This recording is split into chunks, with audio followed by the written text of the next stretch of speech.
One of the most powerful features of the Mantra Lite are the animate functions. This allows me to take a simple static look on stage, such as, say, 5 lights on, and animate that look. So I simply press, in this case I'm doing an intensity animation, so I go down the intensity column and select animate, select the lights I want to use, in this case lights 1 through 6. I do that by pressing and holding the first button and tapping the last one. And then I simply hit the create button. And what that does is that creates an animation of those lights. In this case, it's a shadow chase where the off light is chasing along. I can adjust the speed of it and also the crossfade. The crossfade being whether the lights are fading smoothly or whether they snap.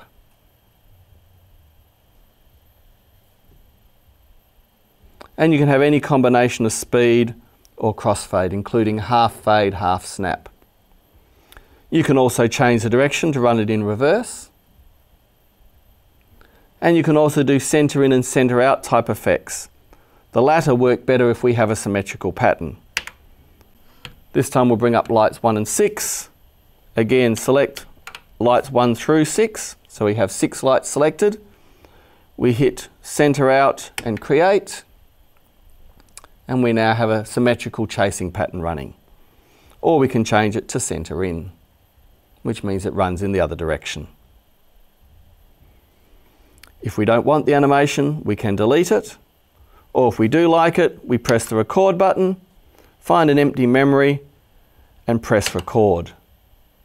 A small dialog box appears to tell you that because of the way animations are running, if you want it to remain live on stage, you must push the fader up before pressing OK. Otherwise, the chase will stop and not start till you do push the fader up. So now we have a simple chase animation recorded to my red fader. Again, I can bring it down and fade up other cues and fade up the animation over the top.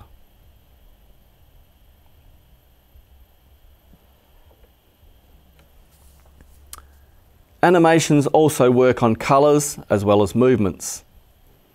So in this case, I'm going to go and select my 8 lights on the back wall. I'm going to do a very simple rainbow colour fan on them.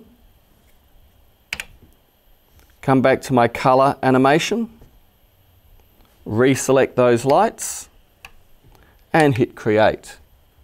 And I now have a nice rainbow colour pattern appearing on my back wall.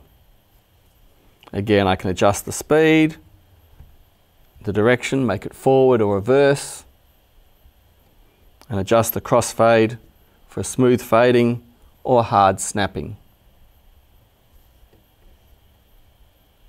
And again, record to a playback. In this case, I'm going to not push the fader up, so it will stop after I record it, and then when I push the fader up, it will restart.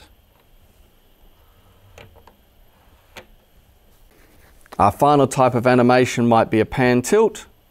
So in this case, I'll move up my moving lights. I'll just zoom them down to a bit smaller beam. Go into pan and tilt. For an animation to work, at least one parameter must be different. So I'm going to select just one of my lights and tilt it down.